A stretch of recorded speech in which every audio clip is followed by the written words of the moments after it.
nilikuwa ninaketi night and day nikingoja. Unapokuwa na ndoto, matumaini ni kwamba ndoto hiyo itakuwa hali halisi na hutegemea nia ya mtu mwenyewe kuifanikisha.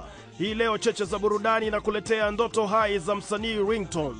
Na safari yake huenda ikawa fupi ikilinganishwa na umri wake, lakini ni nini hasa alichozingatia? Mimi niko willing to sacrifice everything and anything for the sake of my dream. But zile vitu ambazo zimebadilika ni kwamba kitambo nilikuwa na struggle sana, na sasa na thank God imefika place at least milango zinafunguka. Na baada ya kuzingatia hayo, bidii yake iliweza kuzaa matunda. Nikakutana na pastor mwingine ako na mtoto mdogo. Huyo mtoto akasema, "Daddy, Ringtone."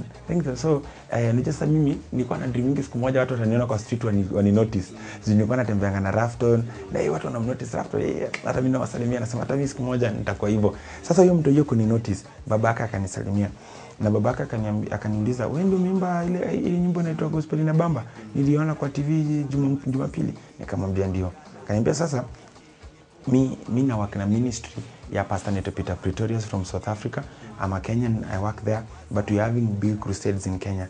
Moja itakuwa Kisumu, Kitale, Eldoret, Nakuru, Lang'ata Open Grounds hapo Kibera na Mombasa na Machakos. Akaniambia we are looking for singers to go sing there.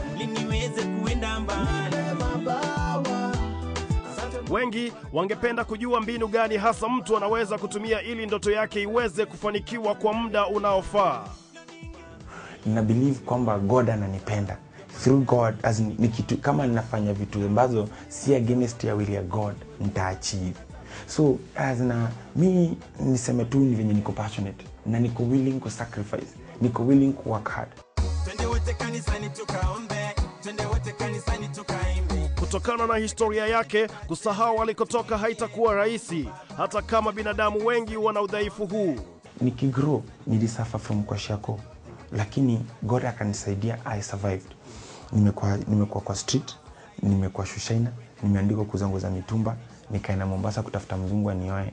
Ndio God akanipatia mtu alinipeleka kwa church yao, the church ikanisaidia. I ended up going to school na jamaa mmoja akanisaidia nikaishi kwake. Eventually from watu kunisaidia from Mombasa, I ended up starting my career ya usanii.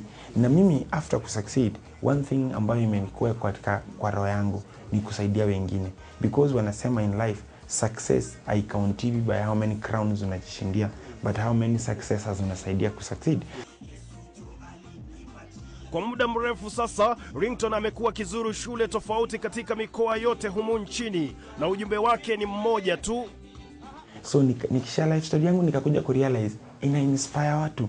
So nikasema then I should do that more ili watu wako inspired zaidi. So nikienda kwa mashule, mimi naenda nawaambia story yangu kwenye nimetoka. Nawaambia sikungojea mtu akuje kunisaidia. Wakati Mungu ananipatia opportunity, nilikuwa nazitumia kusucceed. Mimi nikiwa shule nilichukua dream yangu ikuwe girlfriend wangu. Nikasema marafiki zangu shuleni wanatafuta girlfriend wa ukweli. Mimi nikasema dream yangu ndaifanya girlfriend. So nilikuwa na sacrifice kwa dream yangu. Leo hii dream yangu ile nilifanya girlfriend inanipeleka duniani. Kote duniani. Na wale marafiki zangu waliamua kufanya kazi yao ni mamanzi. Sasa hii wako tu hapo. Yeah, we on the traffic. This road is called 161, I guess, Ni kupitia talanta na historia yake aliweza kupata mialiko nchini Marekani.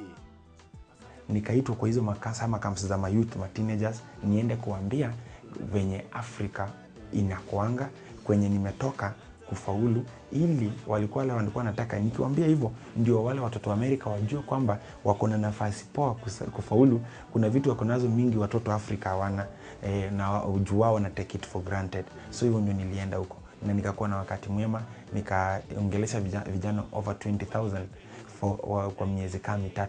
Nilikuwa natoka from state to state, kila wiki vijana maelfu kadhaa wamekusanyika na waongelesha. Malalamishi yanayotoka kwa vijana yamempelekea yeye kuwa na azma ya kuwa mjumbe wa eneo bunge lake la Kitutu Masaba. Me, I'm telling the people in Kitutu Masaba, I don't need 5 years. I just need 8 months. 8 months, kama hatuwezi badilisha kitoto wa 7 in 8 months, then they need to vote me out.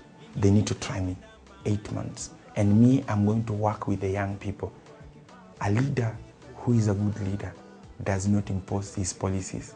He works with the people to come up with policies that can be able to change the lives of those people.